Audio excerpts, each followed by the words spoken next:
Seja muito bem-vindo ao podcast Templo do Saber, esse ambiente agradável onde você encontra os mais variados assuntos que sempre elevam o seu nível de conhecimento.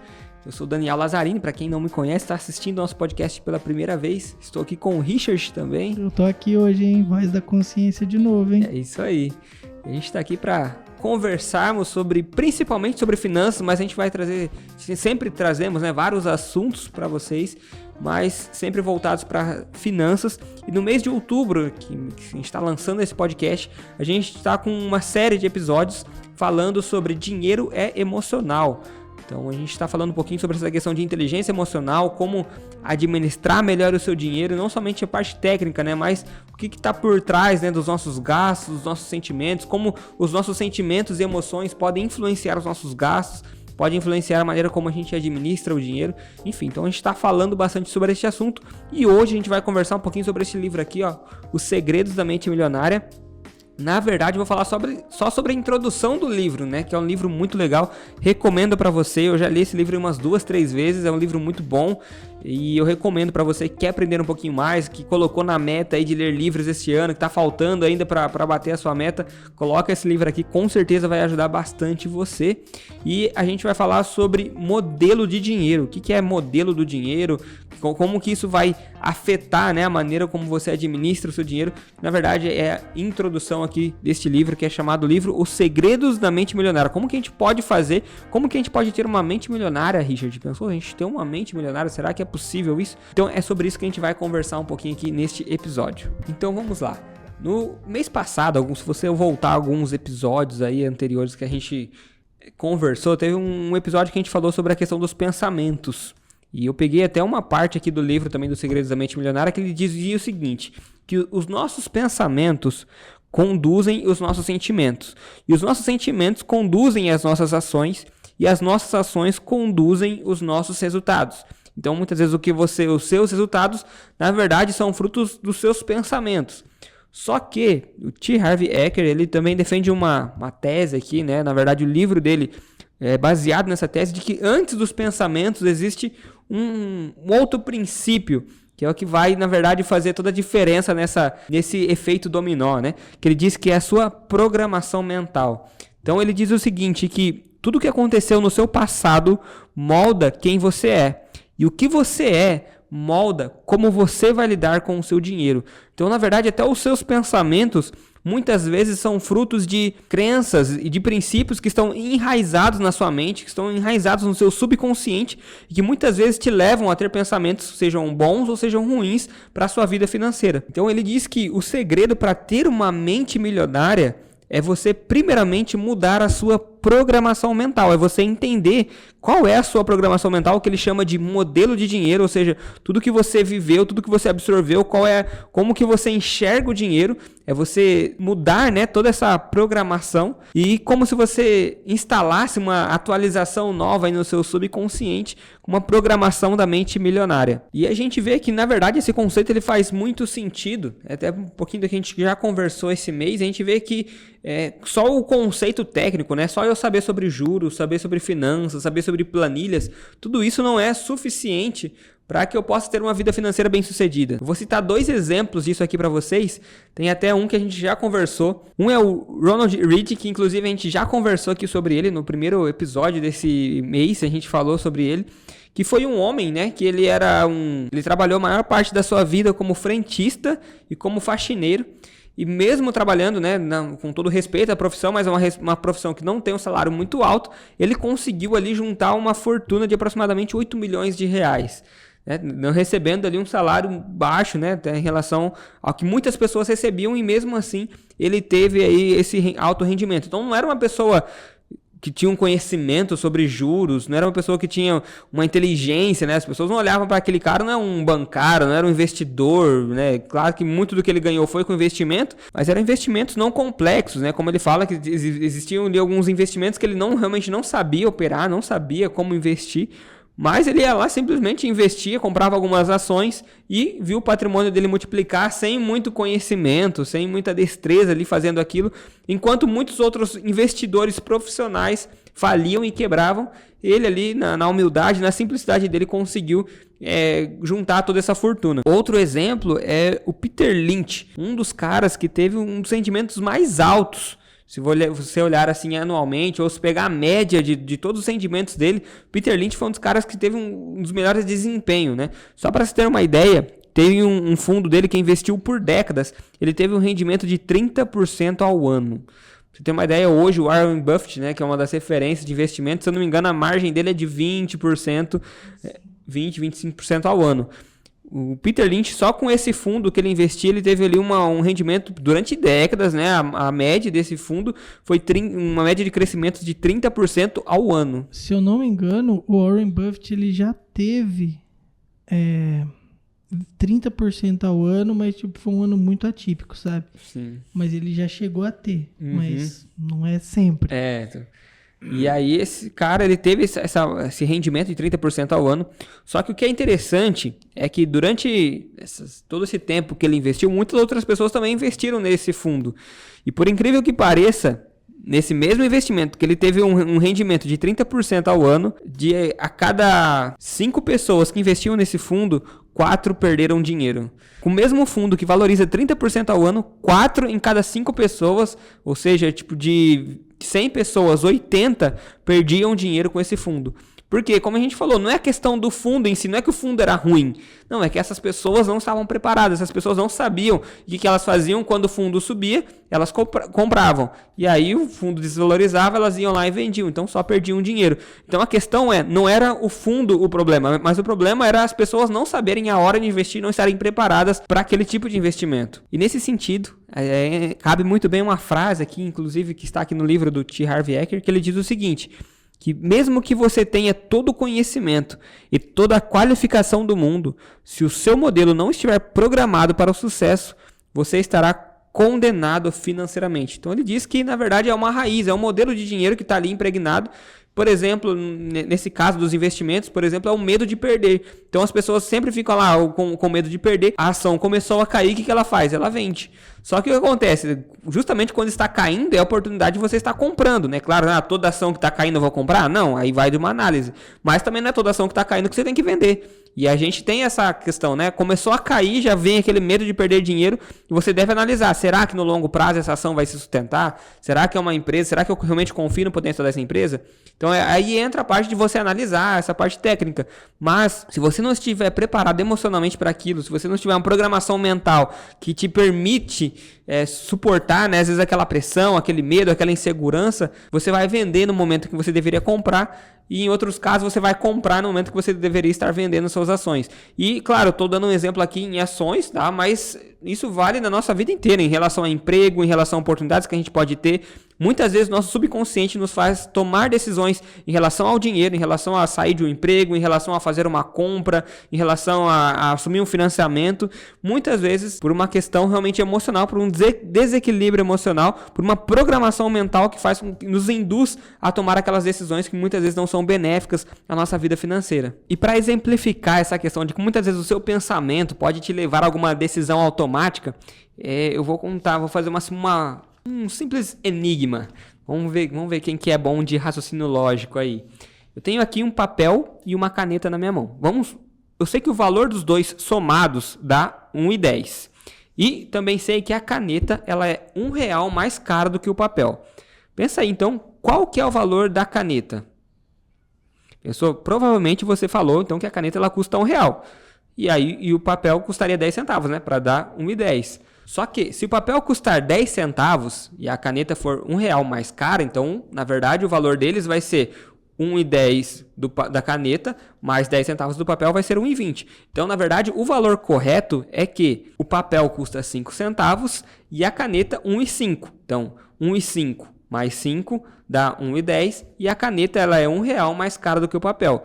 Mas o nosso raciocínio automático, o nosso pensamento rápido, né, nos induz a pensar que os dois somados dá 1,10, é R$1 mais caro, então quer dizer que um é R$1 e o outro é 10 centavos. É o raciocínio automático que a gente faz, isso é normal. Só que se a gente parar para pensar e colocar na ponta do lápis, a gente vai ver que, na verdade, esse valor está errado. E muitas vezes é isso que acontece no nosso dia a dia. Esse pensamento rápido, como você vê, a gente falou semana passada sobre a questão dos descontos, né? É esse raciocínio que a gente tem. Às vezes você vai lá no mercado, tem um negócio, promoção, de tanto por tanto. Nossa, tá na promoção, então eu vou comprar. Só que você não para pra pensar. Muitas vezes, quando eu vejo essa questão de promoção, eu tô numa loja física, principalmente, eu olho lá, promoção. Na hora eu vou lá no Google e pesquiso. E tem lugar que tá até mais barato do que a promoção daquele lugar, né? Dani, a gente foi na Bienal esse mês passado agora. Cara, eu andava nos stand com a Amazon ligada no celular e eu ia pesquisando pra ver se tava compensando. E vou te falar, tinha livro lá que, sei lá, tipo, R$80 na Amazon e tava 40 lá na Bienal. Aí compensava. Compensa. Mas realmente, muitas vezes esse raciocínio rápido nos faz ali tomar decisões que não são certas. Como esse exemplo que eu disse pra você. Você veio lá no negócio de promoção, você já acha que, não, tá mais barato, vou comprar. Mas nem sempre é assim. São gatilhos que muitas vezes te levam ao consumo de uma maneira desequilibrada. E, Dani, não tá errado, né? Eles não estão errados de dar esses gatilhos. Errado tá a gente de não pensar lógico, direito, né? Tipo, eu como empreendedor, que eu tenho empresa, também utilizo desses gatilhos porque eu quero vender. E muitas vezes também é uma questão, assim, até de ética, né? Por exemplo, eu sei que o meu produto é bom e eu quero te ajudar a comprar. Então, eu vou fazer a minha propaganda. Agora, o que eu não acho legal muitas vezes você mentir. Por exemplo, é a última unidade e tem um monte lá. Né? Ou você falar, de R$1.000 por 500, só que não custava 1.000. Isso aí, na minha opinião, eu acho que é antiético. Agora, você usar, realmente, eu fiz um desconto, aí tá certo. Realmente, custava 600. Vou fazer uma promoção e vender por 500. Aí é legal, realmente, você fazer, né? Mas o que eu não acho legal é que nem chega na Black Friday, o cara vai lá, dobra o preço por uma semana, outra semana ele vai lá e corta. Isso aí eu acho que é antiético. Eu acho, assim, eu gosto de todo tipo de gatilho mental que você faz para venda. O que eu não gosto é umas coisas que realmente são previstas em lei, tipo, sei lá, venda casada, sabe? Por exemplo, nossa, eu quero comprar o papel, só que eu não quero comprar caneta. Daí você pega e fala, não. Você só pode comprar o papel se você comprar a caneta. Aí, tipo, é uma venda casada. Agora, se você falar assim, se você comprar a caneta, eu te dou um desconto de 50% no combo, papel. Né? Aí é uma venda cruzada. Aí é previsto em lei que pode. Mas, sei lá, tipo, gatilhos mentais sempre vão existir e a galera faz mesmo. Sim, tá nem sim. aí. Eu acho que como eu falei, fazendo de maneira ética, que nem essa questão da venda cruzada que você falou, uma coisa que eu reparei agora nas barraquinhas de sorvete, tem, por exemplo, Burger King, McDonald's, eles estão colocando um copo d'água de comprar. Você vai comprar casquinha de sorvete, já tem casquinha mais água. Tanto. Então, tipo assim, agora a maioria da galera que eu vejo já vai e compra os dois, porque depois você toma um sorvete, você fica com sede. Então você vai comprar uma garrafinha, geralmente você não vai comprar no mesmo lugar. Eu acabei de tomar sorvete, estou em frente a essa loja, vou pegar água aqui. Comprar na Americanas não, que tá falido, né? R$1,99. R$1,99 é bom. Eu compro direto lá. Mas então, esse negócio que você falou aí só tem mais uma unidade, é gatilho de escassez, né? Sim. Nossa, se eu não comprar agora, eu vou ficar sem. Então eles usam mesmo pra você causar uma urgência em você. Então, só que realmente, se for verdade, vale a pena usar, realmente você tem que usar, mas agora, é o último, a pessoa compra, depois, no outro dia tem um igual lá. Tipo a última ali, né? É a última que tá aqui. Pô, mas não era a última, não, é que a gente achou uma lá no canto. A gente achou lá, o cliente devolveu, sei lá. Vem reposição. É sacanagem, eu acho que isso aí Mostruário, né, que eles fazem. Mas essa é a questão que a gente tem que tomar cuidado. Então a gente já viu que a maior parte das nossas decisões, principalmente no âmbito financeiro, são gerados por essa programação, por esse modelo de dinheiro que a gente tem. E a gente vai conversar como que é formada essa programação mental. Ela é formada de 3 formas. Primeiramente, programação verbal, que é o que você ouvia quando era criança. Você tem aí alguma lembrança de alguma frase que você ouviu, qualquer frase que você ouviu relacionada ao dinheiro, que aquilo ficou na sua cabeça? Eu vou citar aqui algumas frases que são bem comuns da gente escutar, né? Por exemplo, você acha que dinheiro dá em árvore? Ou senão você ia pedir dinheiro para sua mãe, vai pedir para o seu pai. Ou senão você vai pedir para o seu pai, não, pede dinheiro para sua mãe. Senão você ia pedir lá um tênis pro seu pai, a gente não tem dinheiro para isso não é pro nosso bico. Ou senão você que cresceu na igreja provavelmente pode ter escutado, não, ter dinheiro é pecado, que os ricos são gananciosos, os ricos não herdarão, né, o reino dos céus.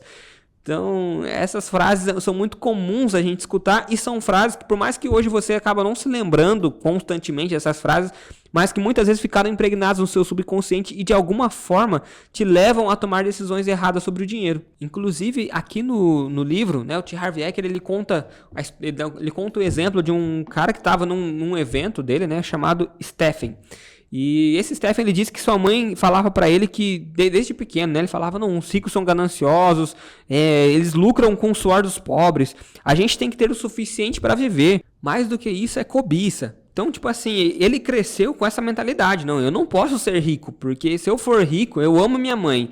Minha mãe acha que pessoa rica é gananciosa, que os ricos, né, se enriquecem à custa dos pobres, ou seja, abusando dos pobres. Então, ela dizia que você querer ter mais dinheiro é cobiça. Então, ele não queria que a mãe dele enxergasse ele daquela maneira.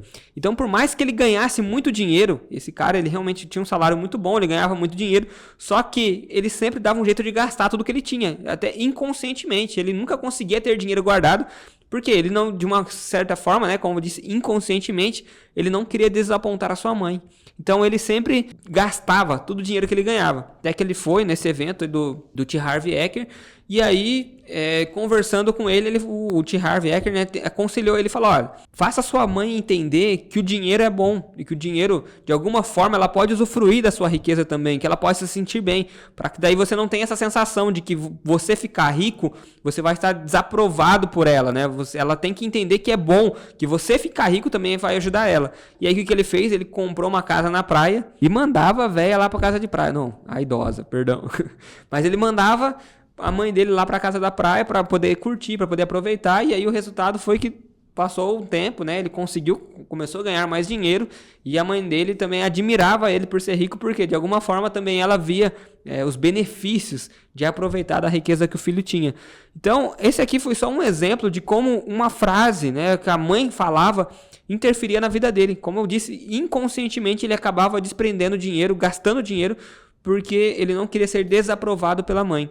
E muitas vezes você pode ter escutado frases como essas, né, que tenham influenciado a sua vida. Como, por exemplo, a frase que eu falo, isso não é para o nosso bico, você acha que dinheiro dá em árvore, né? Muitas vezes você pode ter ouvido falar, seu pai ter falado isso para você, não, você acha que dinheiro é fácil, dinheiro é difícil de ganhar. E você tem sempre aquela mentalidade, não, ganhar dinheiro é muito difícil para mim, parece que por mais que eu trabalhe, por mais que eu me esforce, por mais que eu corra atrás, parece que eu nunca consigo ganhar dinheiro, parece que é difícil. Mas às vezes isso é fruto de uma frase que você escutou quando você era criança, e aquilo se impregnou na sua mente, e parece que toda vez que você tenta enriquecer, você tenta ganhar dinheiro, algo acontece, sempre tem que estar correndo atrás de algo para poder conseguir. E isso não vem de maneira natural na sua vida. Mas, na verdade, é fruto de algo que está lá no seu subconsciente, na sua programação mental, que te impede de ganhar dinheiro de uma maneira mais fácil. A segunda maneira que é formada a sua programação mental é por meio de exemplos.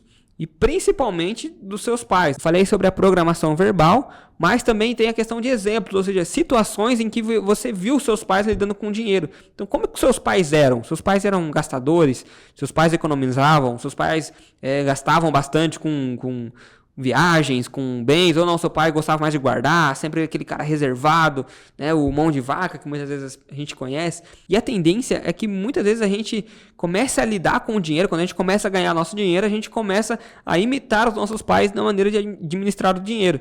É aquela famosa história, não sei se você já ouviu, Richard, aquela história da mulher que sempre cortava o pé do frango quando ia cozinhar e colocar na panela. Aí um dia o marido dela perguntou pra ela, por que você tira, né, o pé do frango toda vez que você vai cozinhar? Ela falou, porque minha mãe me ensinou assim, né? E aí a mãe dela foi lá à noite, ele preparou um jantar, né? Ela perguntou, mãe, por que toda vez que você ia cozinhar o frango, você cortava o pé do frango? Falou, porque minha mãe fazia assim também. Falou, mas vamos ligar lá, então, vamos perguntar pra ela, por que ela fazia isso? Aí ligaram lá pra vozinha lá e perguntou, por que a senhora toda vez que ia cozinhar o frango cortava o pé do frango? Porque minha panela era muito pequena, filha, então eu tinha que cortar para poder caber o frango. Então, tipo assim, era uma coisa que não precisava mais fazer, mas como os pais faziam, simplesmente passou de geração, né? Cultural, né? Cultural. Então, simplesmente imitavam. E a gente tende a fazer isso nas finanças, sempre imitar a maneira, aquilo que a gente vê dentro de casa, como os nossos pais lidavam com o dinheiro, a gente tende a replicar. Ou, por outro lado, a gente tenta ser exatamente o oposto. Existem casos onde você vê, sei lá, minha família passou por muita necessidade, muitos problemas, uma vida muito sofrida, muita restrição, né? Meu pai não dava as coisas que eu queria, enfim. Então eu quero ser completamente o oposto do meu pai. Então às vezes você pega ali situações onde o pai ele era extremamente rigoroso, né? Não gostava de gastar. E você pega um filho ou uma filha que já gasta pra caramba porque, não, meu pai me restringia, meu pai não deixava eu gastar, agora eu quero gastar com tudo que eu puder, com tudo que eu tiver direito. Então a gente sempre tem esses extremos, ou a gente imita os nossos pais, ou a gente é tão frustrado, né, tão implicante que a gente tenta ser exatamente o oposto. Isso acaba formando, então, a nossa programação mental. E a terceira forma de formar, né, esse modelo de dinheiro é episódios específicos, ou seja, experiências que você teve ou com criança, ou já com a vida adulta, experiências que você já teve em relação ao dinheiro. Aqui no livro, T. Harv Eker, ele dá um exemplo da esposa dele. Ele fala que quando ela era pequena, toda vez que passava o carrinho do sorvete, ela ia pra mãe dela e pedia, mãe, me dá um dinheiro pra eu comprar o sorvete. Ela falava, vai lá pedir pro seu pai, eu não tenho dinheiro. E aí toda vez ela ia pro pai dela, o pai dela dava o dinheiro, ela ia lá e comprava o sorvete. Então o que ela entendeu? O que isso criou na mentalidade dela? Que ela sempre teria um homem que sustentasse ela, que daria as coisas que ela queria, as coisas que ela precisava, e que ela não precisava ter dinheiro. Porque na ideia dela, minha mãe, que é a minha heroína, que é quem cuida de mim, a mulher mais exemplar da minha vida, nunca tem dinheiro. Então, por que eu vou precisar? Por que eu vou ter dinheiro? Vou ter um homem que vai me sustentar e vai dar as coisas que eu quero. Só que o problema é que depois que você casa, não é mais um sorvete, né? O carrinho de sorvete, algumas moedas para comprar sorvete. Aí é uma blusinha no shopping, é não sei o quê. Então, tipo, esses gastos aumentam muito. Então, ele fala que realmente eles tinham muita briga, né, no casamento por conta disso. Porque ela tinha esse modelo enraizado, onde ela via ele como alguém que tinha que sustentar ela e suprir esses prazeres que ela queria. E por outro lado, quando ele falava não, ela se sentia mal, ela se sentia como assim, né? Eu sempre cresci com uma referência do meu pai que me dava tudo que eu queria, agora você não quer, você está me privando, né, dos prazeres que eu quero ter. Então isso gerava muitos conflitos. E é o que acontece muito, né, em casamentos, né, em pessoas que, principalmente em casais que brigam, essa questão dessa diferença de modelo de dinheiro, onde um quer ser mais econômico, o outro quer gastar mais. O essencial isso é você ter um equilíbrio. Por exemplo, isso acontece muito comigo e com a Samara, né, que é minha esposa, onde eu sou um cara mais econômico, ela já gosta mais de gastar, só que a gente tem que entrar no equilíbrio, porque assim, eu já sou naquela mentalidade, não, vamos economizar, só que, a gente precisa viajar, precisa gastar, ir num restaurante legal, fazer um passeio, poder se divertir.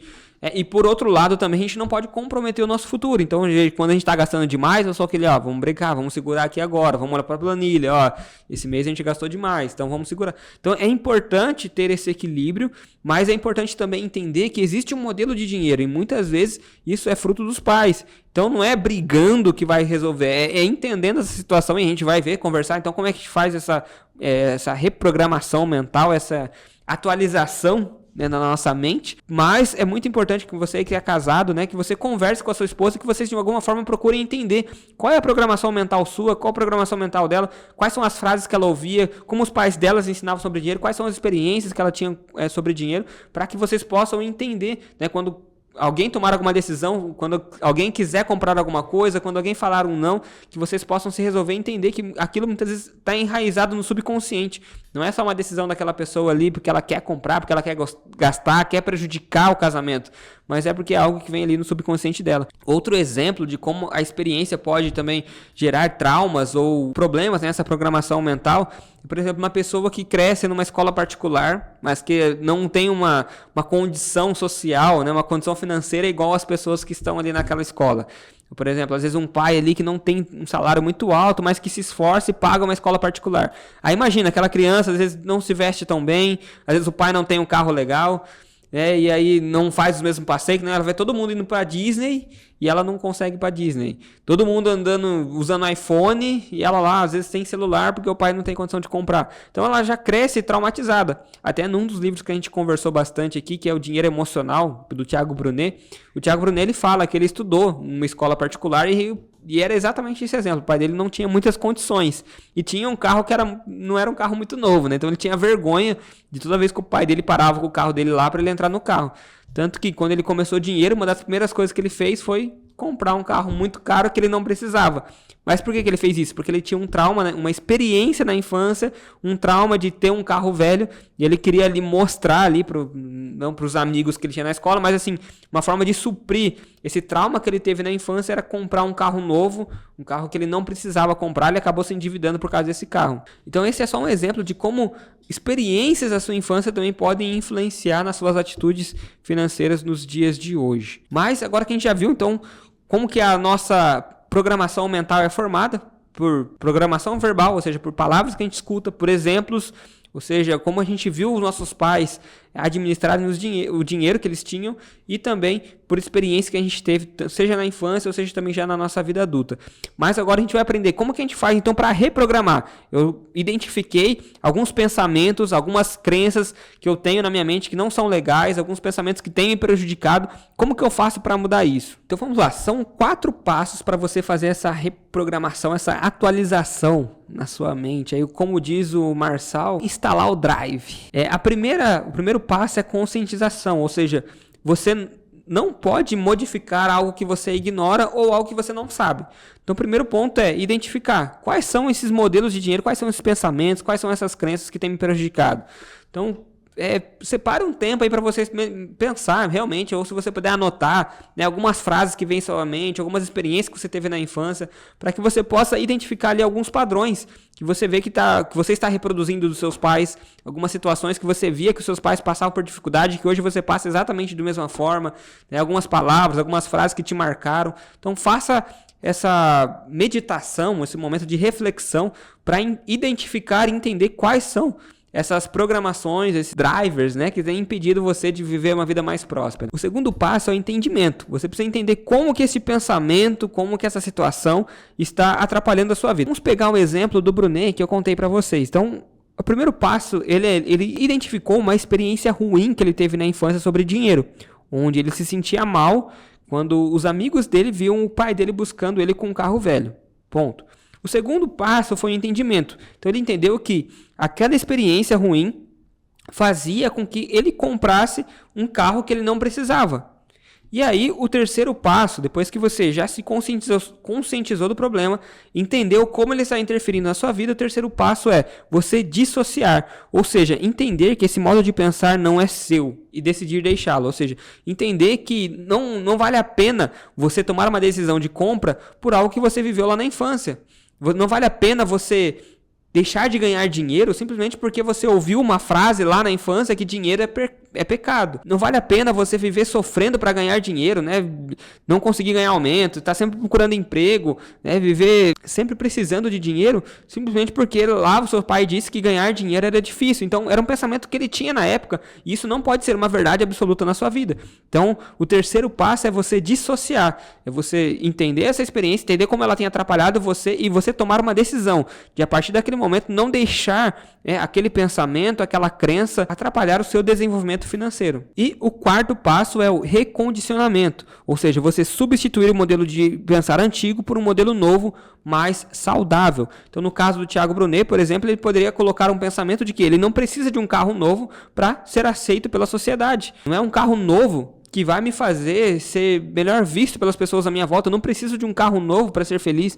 Eu preciso de um carro para poder andar, para me locomover, para ir até os meus compromissos. Mas eu não preciso ter um carro novo, um carro muito caro, acima das minhas posses, acima do que o meu dinheiro pode comprar, só para mostrar para os outros. Então você precisa alterar essa mentalidade, né? Por exemplo, enriquecer é pecado. Não, a Bíblia fala que o amor ao dinheiro é pecado. Agora, enriquecer por si só não é pecado. Tem muitas pessoas na Bíblia mesmo, Davi, que foi o homem segundo o coração de Deus, era extremamente rico. Salomão era extremamente rico. Então, a gente precisa ressignificar, a gente precisa mudar esse pensamento. Para isso, você precisa seguir esses 4 passos. Então, o primeiro passo é a conscientização, depois o entendimento, que é entender como essas situações têm influenciado a minha vida. Terceiro ponto é dissociar, ou seja, decidir que a partir daquele momento, aquele pensamento, aquela crença não vai mais influenciar a sua vida. E o O quarto passo é o recondicionamento, ou seja, colocar um pensamento novo, uma ideia nova, uma crença nova que vai te permitir mudar as suas atitudes. Sempre lembrando que, como a gente disse lá no começo, essa programação mental é o que vai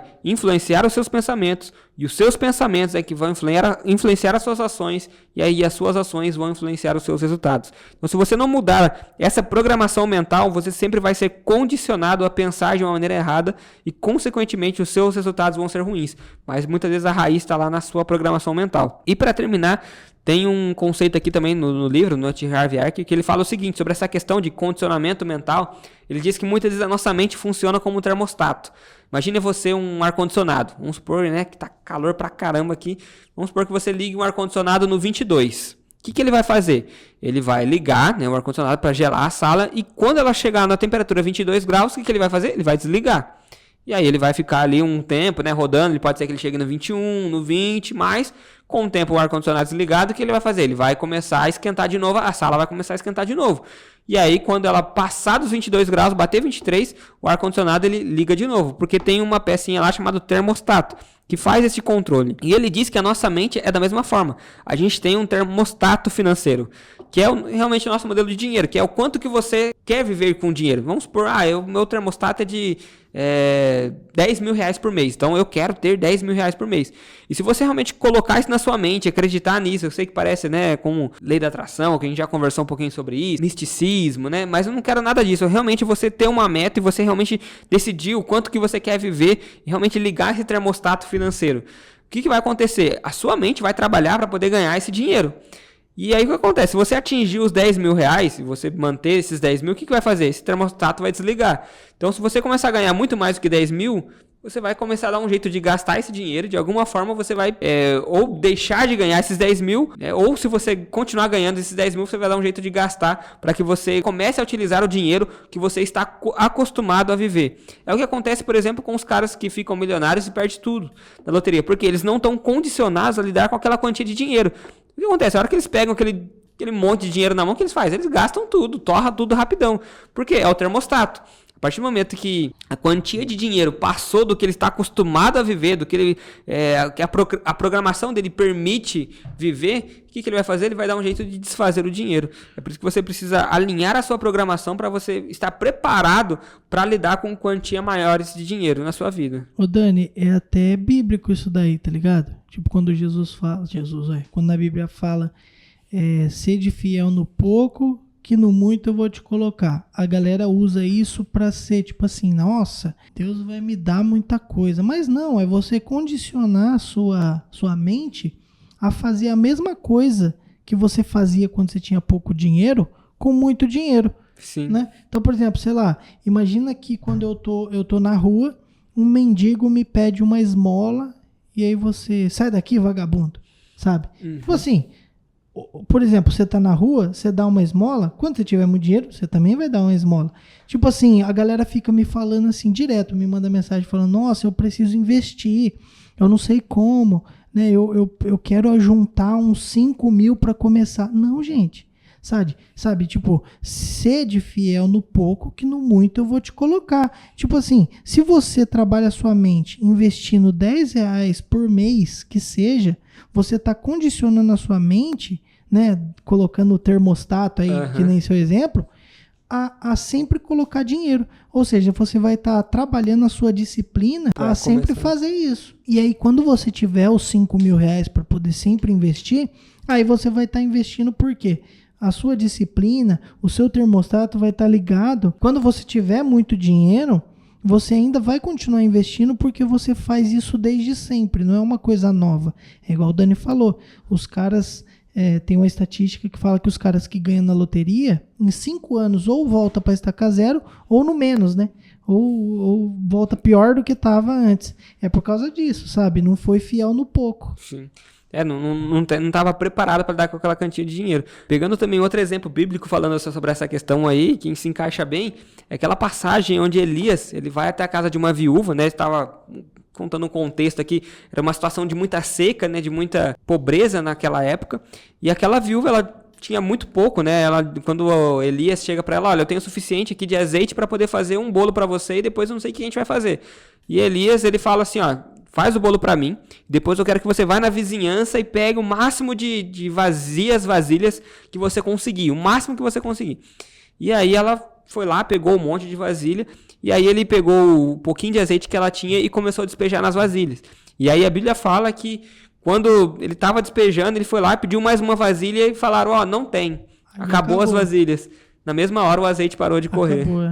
Então, é isso muitas vezes que acontece com a nossa vida. Então, se a gente está preparado, né? Se a nossa mente... vasilha, né? Se a gente tem vasilhas vazias, né? Se a gente está preparado para receber mais, a gente vai receber mais.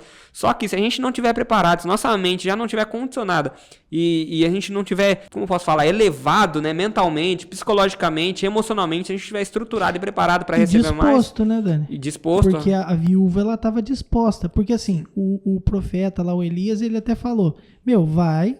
Pede um monte de vasilha e começa a derramar azeite. Imagina essa mulher, o cara vai embora e ela fala, mano, que maluco Loki, tá ligado? Só tem um pouquinho aqui. Só tem um pouquinho, o que eu vou fazer, cara? Aí ela fazia? Não vou pedir nada não, vamos tentar. O que acontece? Eles iam levar os 2 filhos dela, ela ia passar fome, virar mendiga e acabou a vida, tá ligado? Só que ela tava disposta a fazer o que o cara mandou, sabe? Então, mas é isso. Então, se a gente estiver preparado para receber, a gente vai receber. Se a gente não estiver preparado, mesmo que a gente receba, a gente vai dar um jeito de gastar. E como a gente falou nesse exemplo da loteria, mas nem precisa ir muito longe. Pode ser aquela pessoa, por exemplo, que recebe um aumento, sabe? Você recebe um aumento, gasta mais. Não, se eu receber um aumento, vou melhorar, vou não sei o que, vai sobrar, vou começar a investir, como você falou de investimento.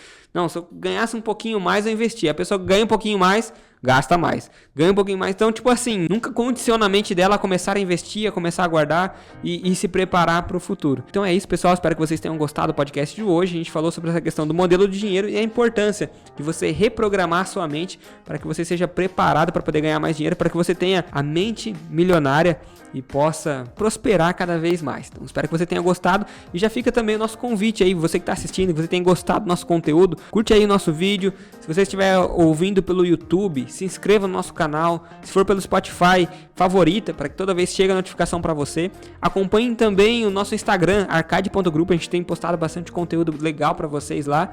E também queria falar do nosso curso 5S. Então, se você quer aprender um pouquinho mais, lá no nosso curso a gente fala sobre essa questão de mentalidade, sobre crenças limitantes, a gente fala sobre sonhos, sobre planejamento, a gente fala um pouquinho sobre investimento também, a gente dá uma introdução lá sobre investimento, sobre planejamento financeiro. Então é um curso bem legal para você organizar a sua vida financeira.